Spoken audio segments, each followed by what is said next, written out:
to your home screen, you see the blue MyFitnessPal, and you're going to tap on it.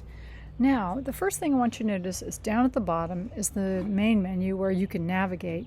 It says Home, Diary, Progress, and more. I want you to go to Home. This ought to be the place that you start when you first are opening up.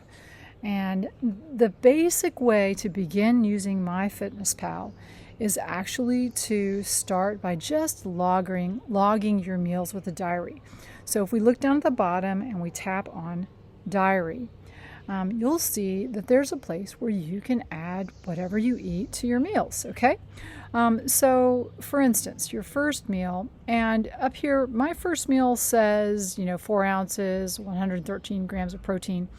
Now that's not necessarily what I eat every meal, but I actually named it that. And you can tell I named it because I spelled first wrong. But what I'm going to do is I'm going to click on Add Food. Let's imagine this is my breakfast. And so what I'm going to do is if I have a prepared food, I can scan the barcode like it says in the top right. I just click on that, and then with my phone I can scan the barcode.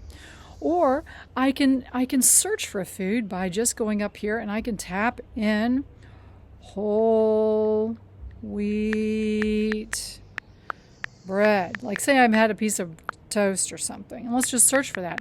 And look, you see it comes up with all these possibilities, different kinds, Riva's whole wheat bread, Hannaford, Martin's, you can even look up, look, Dave's Killer. Let's search for that. Dave's Killer Bread. Okay, so they have all different kinds of foods there.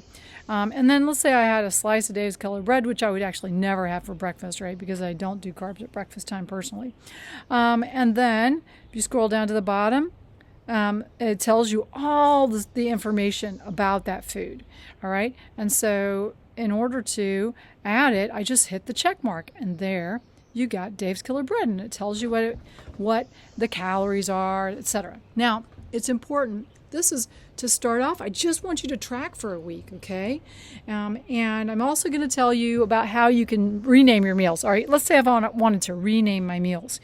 I'm going to go back to Home, and this is going to be in Settings. And the way you find Settings is you got to go, if you're a premium person, and I do suggest you get the premium. It doesn't cost very much, but it's worth it. You click on the crown up in the top right. So I'm clicking on the crown. Come on, Mr. Crown.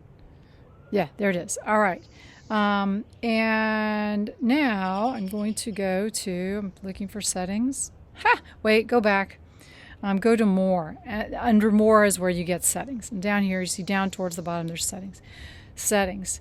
And this, you have Diary Settings. And here, if you go down, you can have Custom Meal Names down at the bottom. So you're going to click on Custom Meal Names.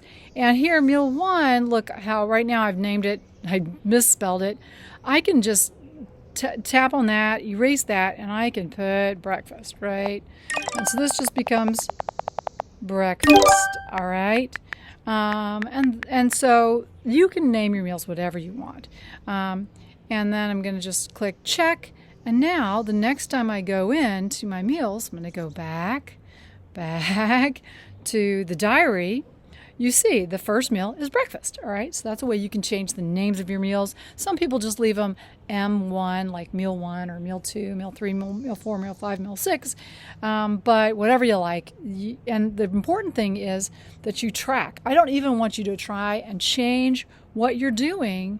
I just want you to track what's going in so we can look at it and we can figure out how to troubleshoot. Okay, so I'm going back to Home.